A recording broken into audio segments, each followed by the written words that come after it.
Hare Krishna, Atul Krishna Prabhu. I'm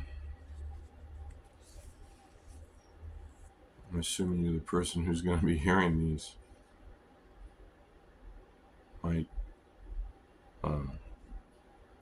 These are first, before all the actual questions, the interesting questions.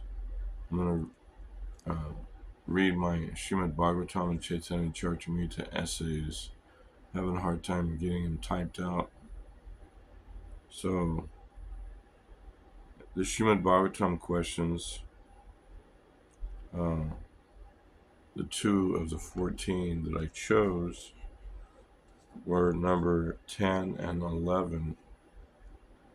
Number 10 is explain and discuss the significance of 4 verses from the preaching of Sri Prahlad Maharaj to Hiranyakashipu and Prahlad's school friends, as mentioned in chapters 5 through 10 of Canto 7, Srimad Bhagavatam.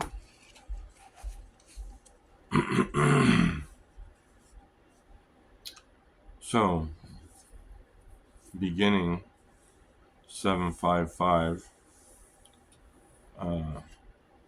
in answer to his father as to what were the best subjects he studied from his teachers, Prahlad's response, recognizing his father as the best of the demons, or asuras, was inspired by his already being a devotee, knowing the truth, absorbed in pure devotional service. So, it was inspired by his already being a devotee, knowing the absolute truth, being absorbed in pure devotional service. If one properly understands God, then he can understand any subject matter very nicely. So Sri Prahlad had already acquired all good qualities. So that is our goal, to revive our real nature as part and parcel servants of the Lord, and not to become overwhelmed by the dark well of materialistic family life, absorbed in the illusion of the bodily concept of life, of enemies and friends, struggling hard in the material world so we can get out of the illusory energy by the practice of devotional service, going to the forest by following the direction of the Lord, and properly engaging each stage of our lives in connection with Krishna, because the atheistic concept of life entangles us perpetually in birth and death. So Prahlad recommended to his father to take vanaprastha, or retired life, to break out of the dark well of forgetfulness of our real eternal, happy, non-envious position of happiness of serving the Lord. And the second time he asked the same question, after attending the demon school for some time, Sri Prahlad answered with the famous verse, Shravanam Kirtanam Vishnu Smaranam Padasevanam Archanam Vandanam Dasham Sakyam Atmini Vedanam Iti Pumshar Pita Vishnu. Hearing and chanting about the transcendental holy name, form, qualities, paraphernalia, and pastimes of Lord Vishnu, remembering them, serving the lotus feet of the Lord, offering the Lord respectful worship with 16 types of paraphernalia, etc. So these 9 processes are accepted as pure devotional service. One who has dedicated his life to the service of Krishna through the 9 methods should be understood to be the most learned person, for he has acquired complete knowledge. So, what the materialistic consider knowledge is simply information for material gain and the satisfaction of one's temporary senses. So it has no permanent value. Even though highly valued, one spends thousands of dollars and hours simply to gain material influence like Hiranyakashipu, which gives one temporary status in the society of material elite, gives temporary status in the society of materialistic illusion persons, which ends with fate and death. So all one's efforts become frustrated because of no permanent results. But on the path of devotional service, the simple acts of service purify the dirt from our heart and awaken our original pure eternal nature of eternal relations with the Supreme Lord in his eternal blissful abode. So compare the two paths. On one, the material path of sense enjoyment, one's happiness is dependent on repeated brief pleasures that get old and no longer give us pleasure. Then the material body becomes old and cannot even enjoy sensual pleasures. Then leaves the body, then the living entity leaves the body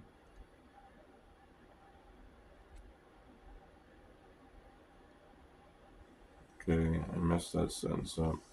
He becomes old and cannot even enjoy spiritual pleasures, chewing the chewed, and has no guarantee of one's next birth.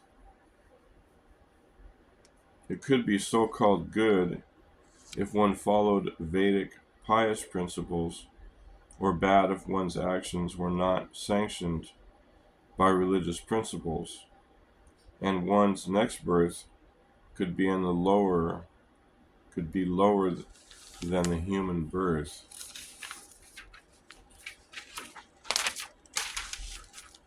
Or one can take up the life of recommendation of the Lord to surrender to Him in the process of devotional service, perform the 9 transcendental eternal activities, enjoy their purifying spiritual effect, become purified, happy, and peaceful, reawaken our original nature as eternal loving and loved servants of the Supreme Personality of Godhead, who is Ram, the source of unlimited spiritual eternal bliss.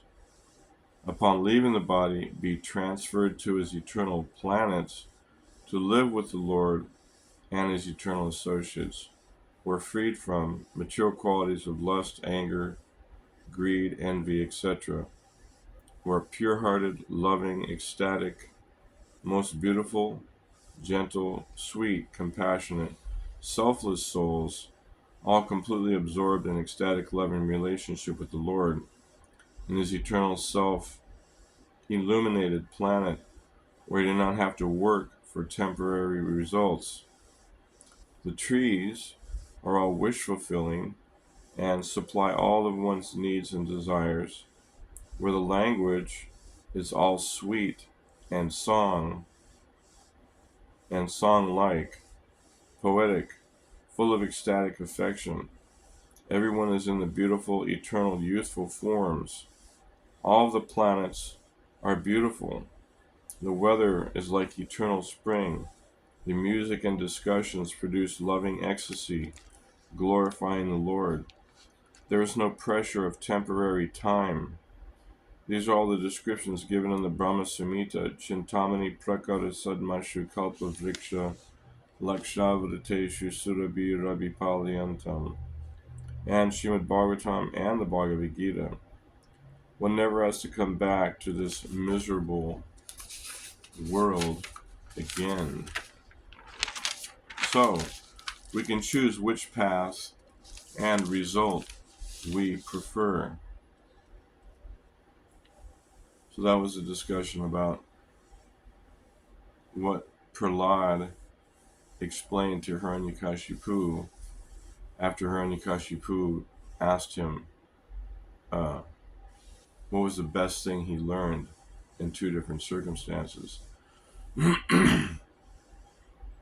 So my analysis was to try to describe the goals of the materialist, which are all temporary and full of misery, and the results of taking up the process of devotional service, which I gave some description of the kingdom of God and the blissful situation there versus the temporary miserable situation that we find ourselves here in the material world in, which will not end because the conditioned soul, covered by illusion, by lust, has no real alternative but to continue suffering birth after birth until, unless and until one takes to the process of surrendering to the Lord. So that was my intention, was to try to give some evidence of the misery of the material world that Hiranyakashipu was pursuing, the materialistic, so-called materialistic successful activities, and the alternate actual successful spiritual activities that we conditioned souls can take up to become purified and to become happy. So the next part is the verses that Prahlad Maharaj spoke to his school friends. I wrote this down, but this is the first time speaking it. To Prahlad's school friends, he spoke the most quoted verse spoken by His Divine Grace, Srila Prabhupada, 7th Canto, 6th Chapter, 1st verse. Shri Prahlada Uvacha Komara Acharat Pragyo Dharmam Bhagavatam Iha Dulabam Manusham Janma Tarapi Adrufam Artadam. One who is sufficiently intelligent should use the human form of body from the very beginning of life, in other words, from the tender age of childhood, to practice the activities of devotional service, giving up all other engagements. The human body is most rarely achieved, and although temporary like other bodies, it is meaningful because in human life one can perform devotional service. Even a slight amount of sincere devotional service can give one complete perfection.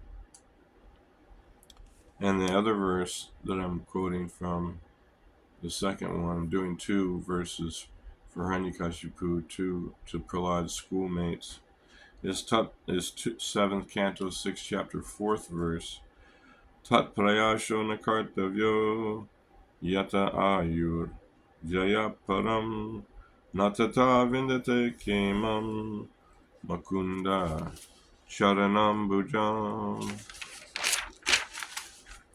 Endeavors merely for sense gratification or material happiness through economic development are not to be performed, for they result only in a loss of time and energy with no actual profit. If one's endeavors are directed toward Krishna consciousness, one can surely attain the spiritual platform of self-realization. There is no such benefit from engaging oneself in economic development. So, first, our lives are guided by so many authorities, parents, teachers, political leaders, employers, husbands, wives, children, etc. We're directed by so many. But what actual qualifications do they actually have?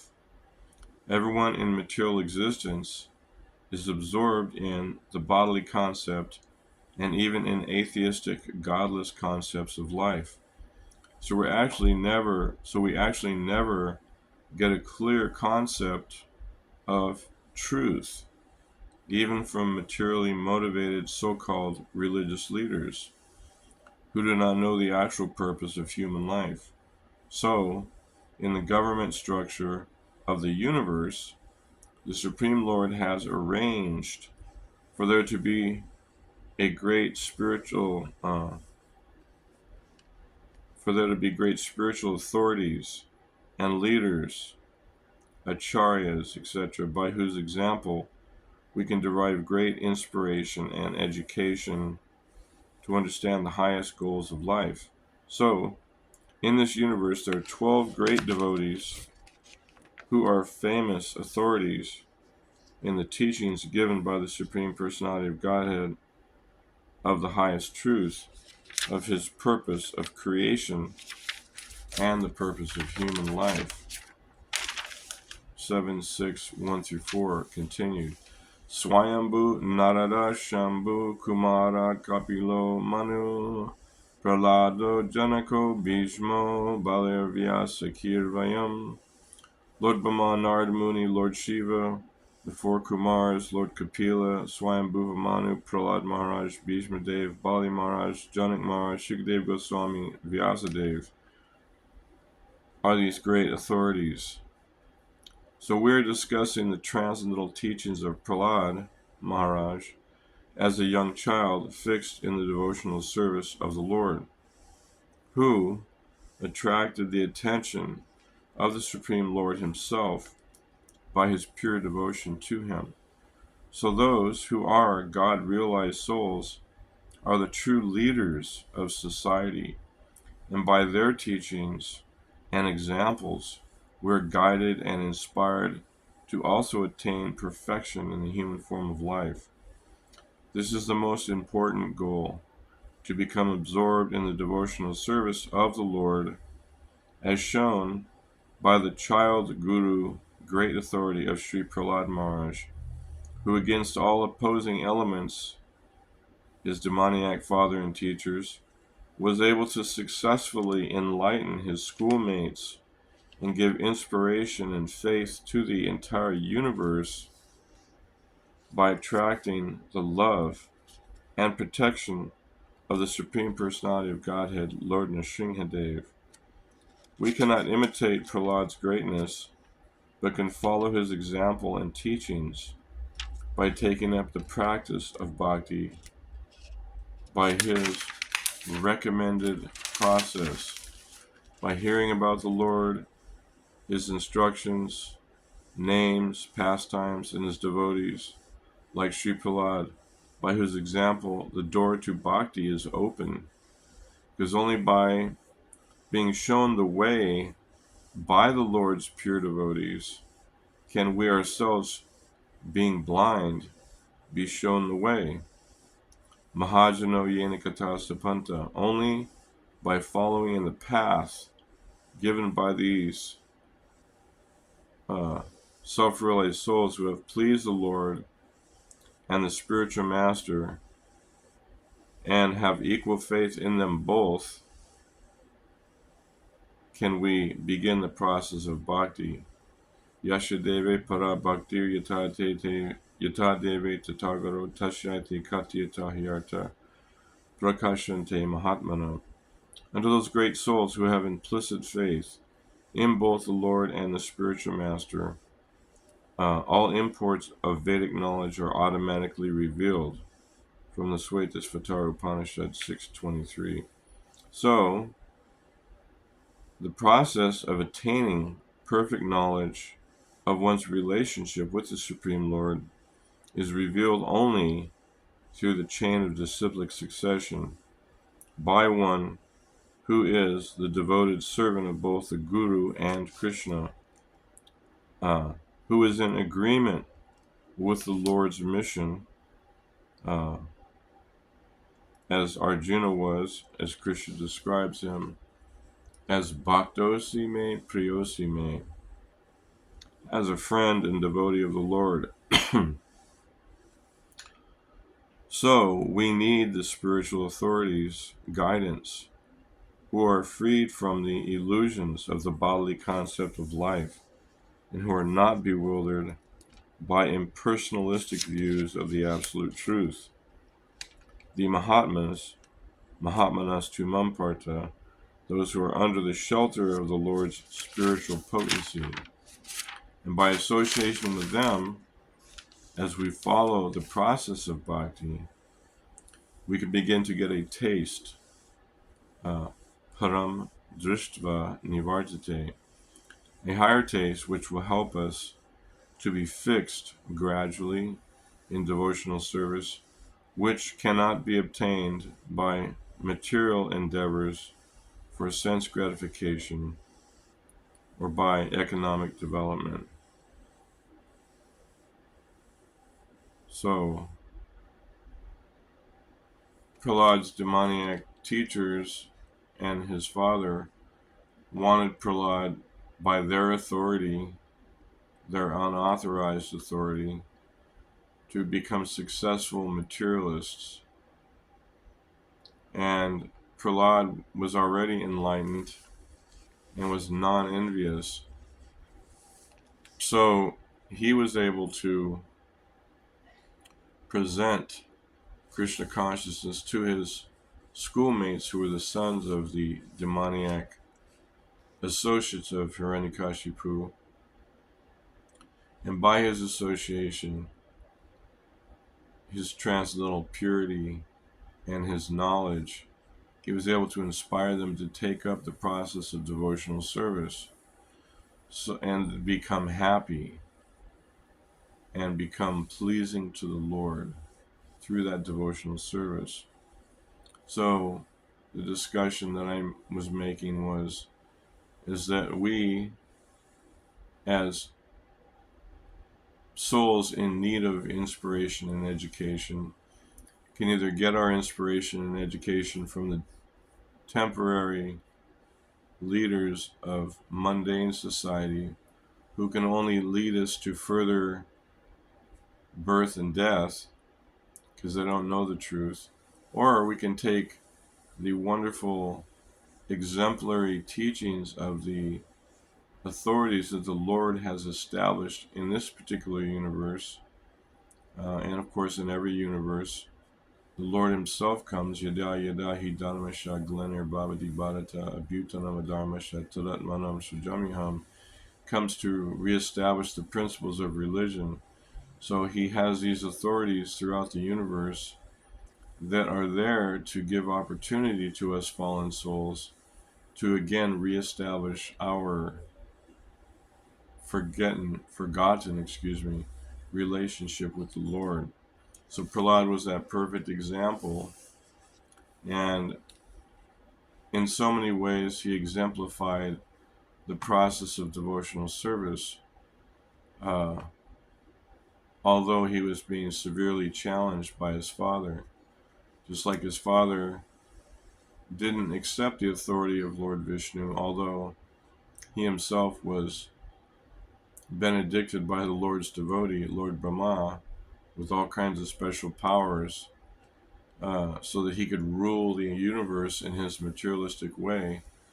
But when he asked Prahlad where Prahlad got his defiant energy from, that he could stand against the view of his demoniac father, Hiranyakashipu, Prahlad told him it's the same place you get your strength from, the Supreme Personality of Godhead.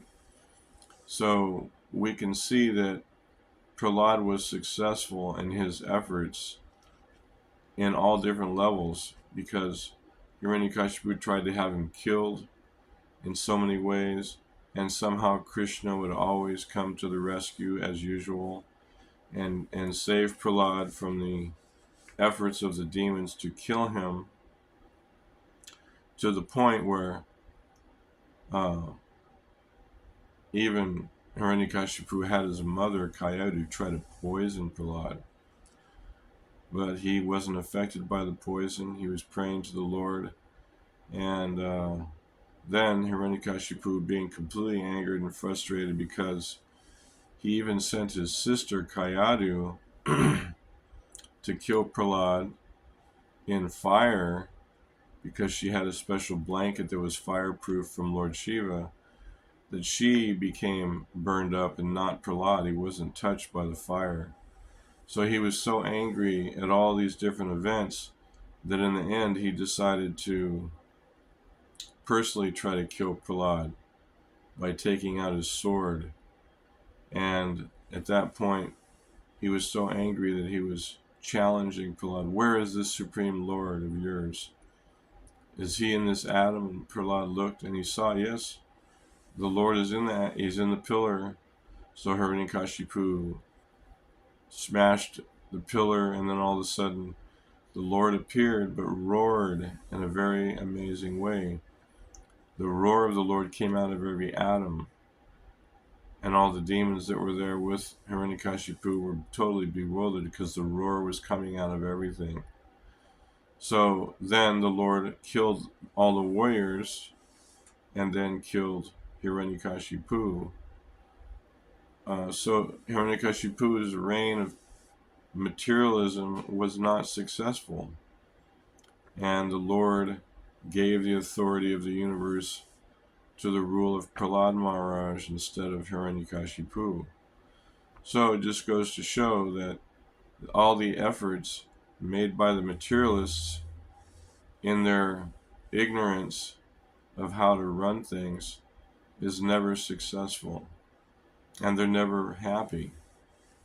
So Prahlad was able to convey this message to his father and show him that his faith in Krishna, his realization of Krishna, was stronger than this unlimitedly powerful demon, Hiranyakashipu.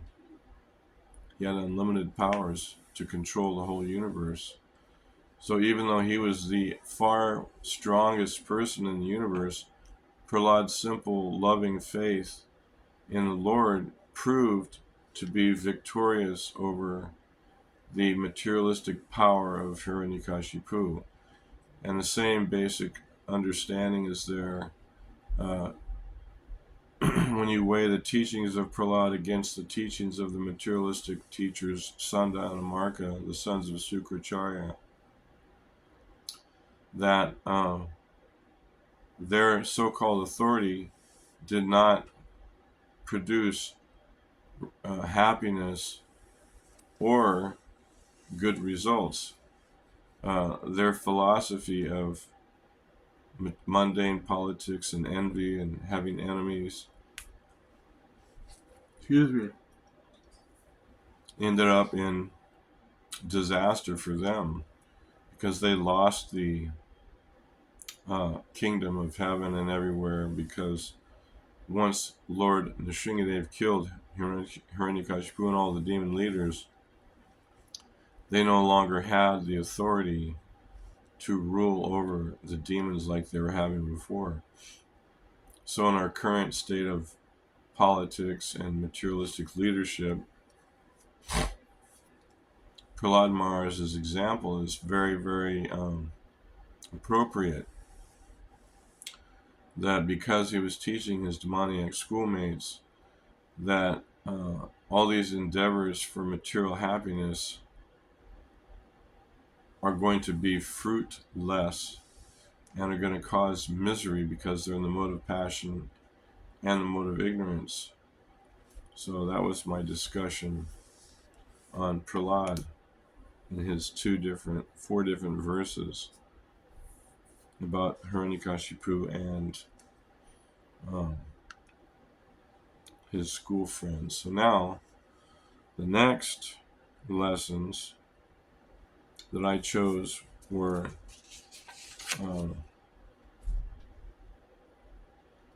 number 11. Draw lessons relevant for the practice of Krishna Bhakti from the pastimes of Lord Vamanadev, as found in chapters 18 through 22 of chapter 8 of the Srimad Bhagavatam. So, in this chapter, those chapters leading up to the chapters of the Lord's appearance, the whole thing is full of wonderful lessons. So, the first, maybe not the first, but where I started off writing the paper was the first lesson that I'm getting was that Aditi, the mother of the demigods, she was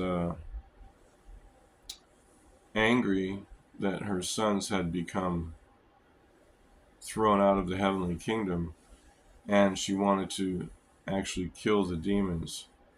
So she approached her husband uh, to uh, follow his instructions to please the Lord so that she could get the demons killed. The second lesson that I got, I'm not sure if these are in proper order, sorry about that, is that Bali Maharaj, because he was worshiping the Brahmanas, he became so powerful that without even a fight, he approached the heavenly planets with his armies, and Indra's guru Brihaspati told Indra to not even fight with the demons, just to let them take the heavenly kingdom because of their worship of the Brahmanas. So our position as conditioned souls,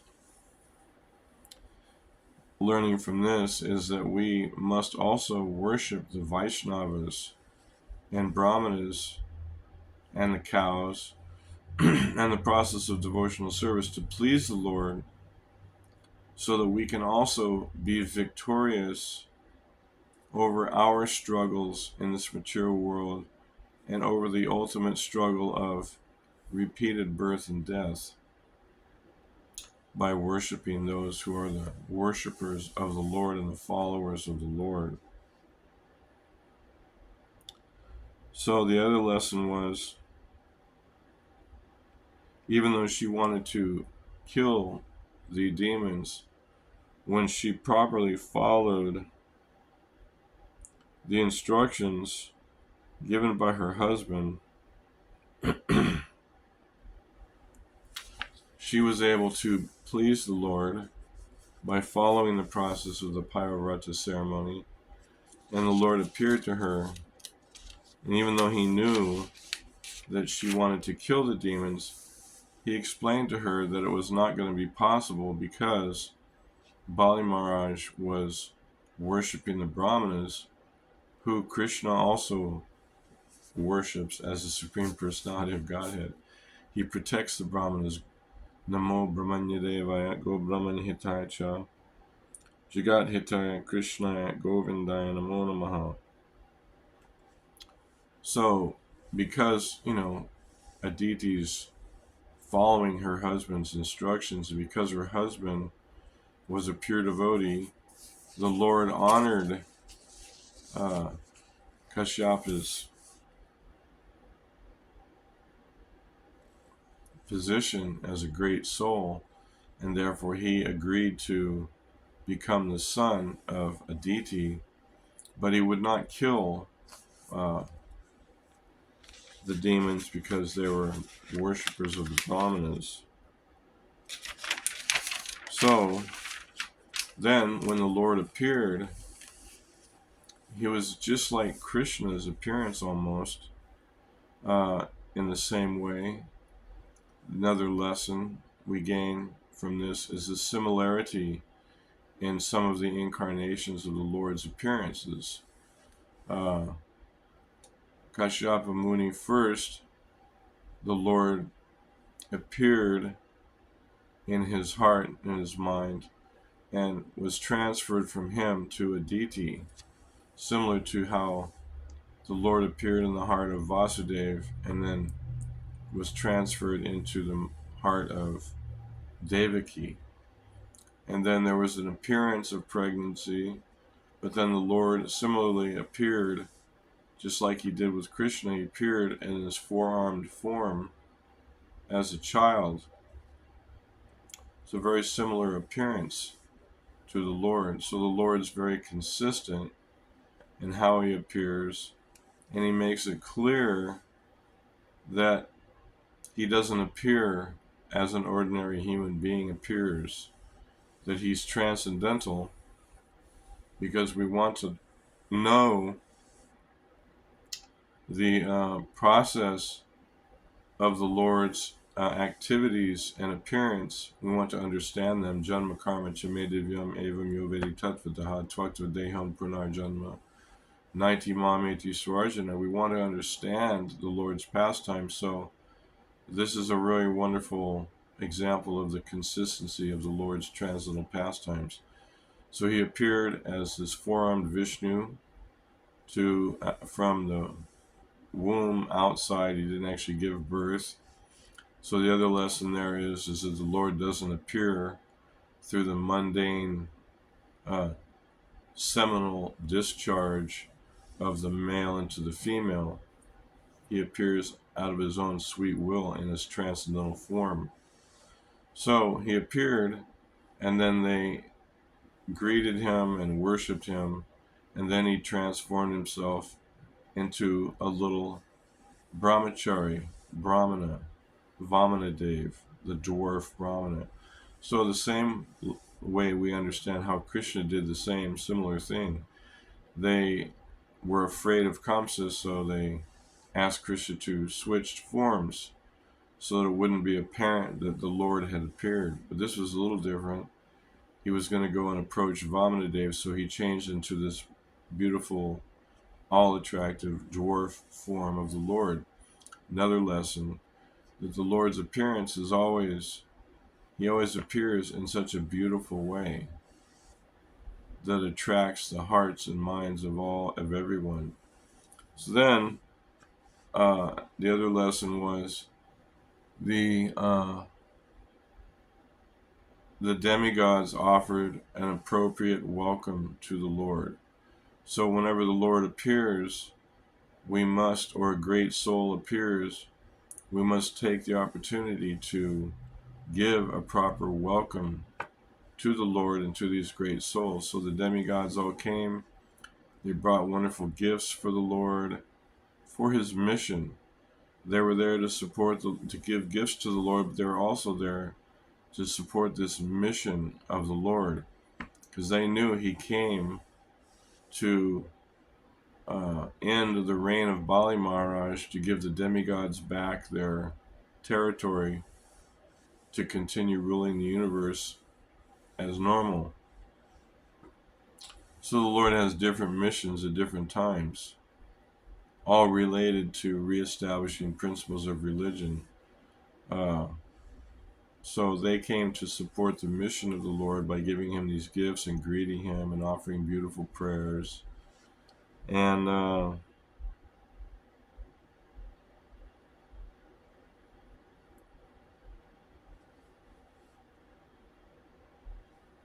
that was a great lesson for us who may not be authorities, but if we are authorities or do have some position, then we have to honor great souls properly and honor the Supreme Lord properly in the ways recommended in the Vedic literature. So then the Lord walked to the assembly of Bali Maharaj, and as he was getting close, they noticed this gorgeous, beautiful Brahman effulgence.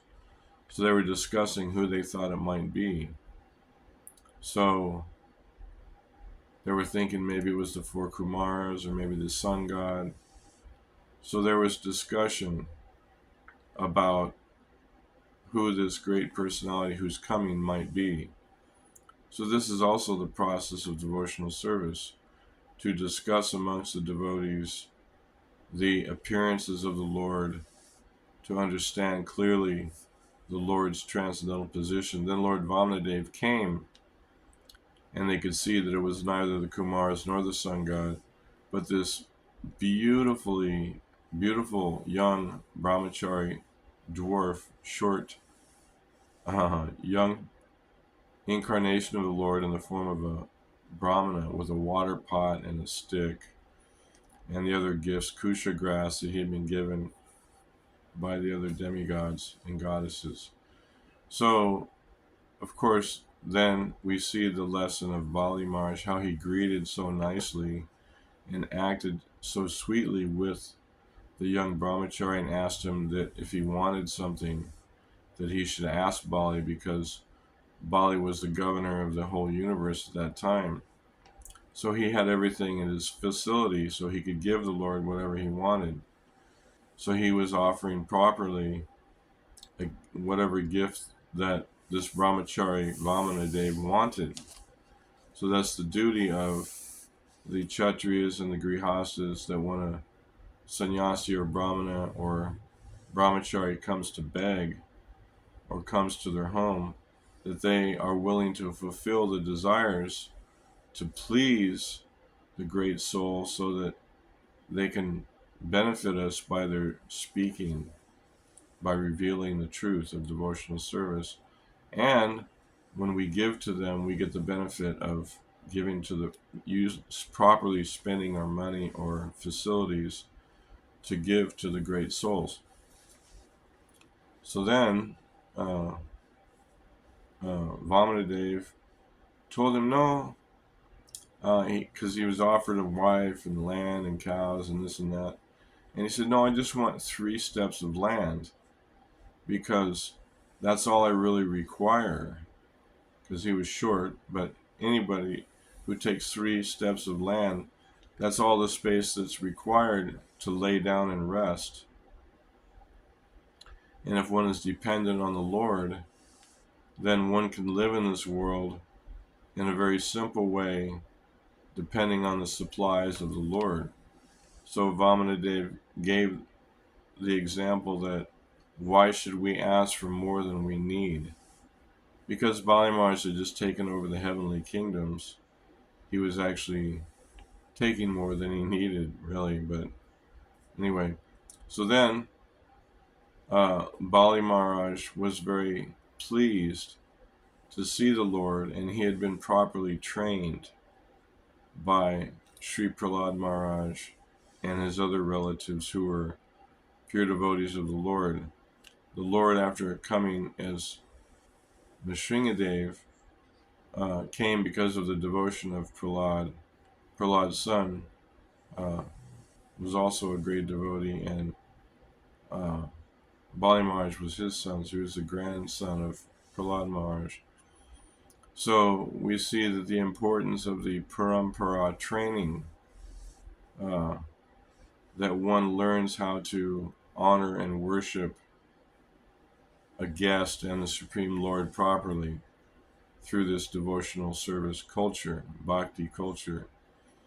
So then the next lesson, there's so many lessons, is that Sukracharya, Bali Maharaj's guru, immediately recognized that this wasn't just some brahmachari, that it was actually Vishnu, Lord Vishnu in disguise, and he tried to discourage Bali Maharaj from giving the charity to him, because he realized that that's what the purpose of the Lord was, and he realized if Bali Maharaj gave everything to Vamanadev, then Sukracharya would also lose his facility of living in the heavenly planets.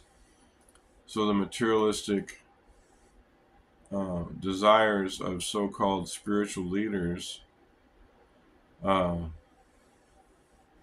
was also revealed, because what happened was he advised Bali to not surrender to the Lord, and Bali recognized that this was a wrong instruction given by his spiritual master. So he rejected his spiritual master based on the spiritual master's materialistic motivations, and not properly guiding Bali according to reality, that here's the Supreme Personality of Godhead coming, and I must surrender to him. So he rejected his guru, and Prabhupada describes there in the purport that we can reject the spiritual master if they're fallen.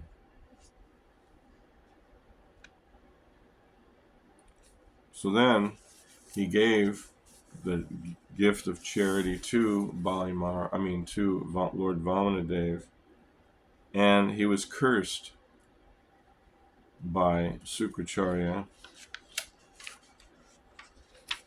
to lose everything. So this is another lesson, that the devotees who surrender to the Lord everything, that they don't care if they're going to lose materially their wealth and reputation. They'd rather please the Lord and depend on the Lord. So he was cursed at that point to lose everything. So that was the Lord's motivation, because obviously he knew the heart of Sukracharya and knew the situation being in the heart of everyone. So then he asked for this 3 steps, and Bali Maharaj did the proper gift ceremony of pouring water into his hand, from his hand into Lord Vamanadev's hand. And then the Lord said, he took his first step, which covered the bottom half of the universe. Second step covered the entire top part of the universe. And so it was a wonderful revelation of another of the Lord's universal forms to establish his supremacy. And the demigods could see him, and his toe poked through the covering of the universe, and the water from the Garbhodak ocean came pouring over and became called the Ganges River, flowing into the universe with its auspicious purity after having been created by the Lord and touching the Lord's lotus feet. So then he told Bali, he says, now, he said, you've not been truthful with me, so therefore you must be punished. So he tied Bali Maharaj up, and then Prahlad Maharaj came at that time. And Bali Maharaj could only greet him by bowing his head because he was tied up with the ropes of Varuna, I think. I forget which ropes. Anyway, so he greeted Prahlad Maharaj, and he was upset with himself that Prahlad had to see him in this condition of being a person who couldn't keep his word to the Lord. So the Lord was ready to punish him by sending him to the hellish worlds of Yamaraj. But then Bali Maharaj said, please reconsider that I didn't completely, even though I couldn't give you everything with your 2 steps, I can now give you everything by offering my head for your 3rd step. You can accept me as your eternal servant. So his complete surrender is exemplary in devotional service. There's many different examples of great devotees. And his example of complete surrender to the Lord is a great example cited in the scriptures. So the Lord put his lotus foot on the head of Bali Maharaj, and then he told Bali Maharaj that now you have to leave, but you can move to my planet in the lower part of the universe. I think it was Patala. I'm sorry that I don't remember that off the top of my head. I might have written it down here.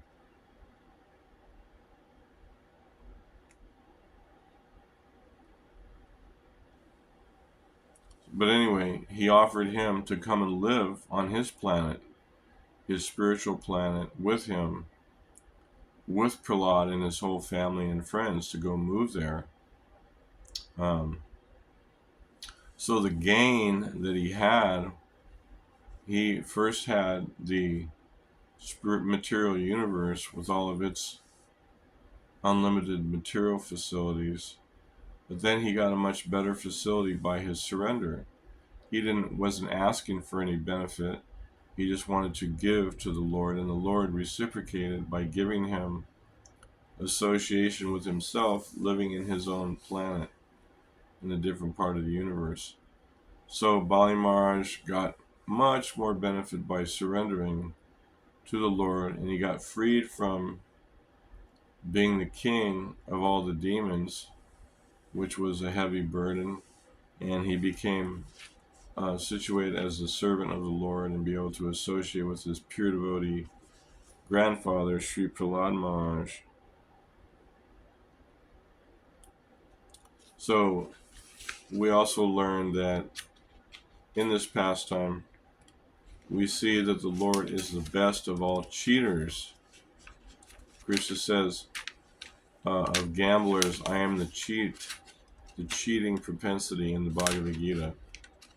So we see in this particular pastime that the Lord was able to take this form of a young Brahmana and cheat Bali Maharaj. So there's different examples of the Lord being the greatest cheater, and this is probably one of the most famous, if not the most famous, example of that. There are many other examples, but today we're just focusing on the pastime of Bali Maharaj and Lord Vamanadev. So that's the end of my presentation on that. I'm going to stop here and then do the Caitanya Chartarina ones next.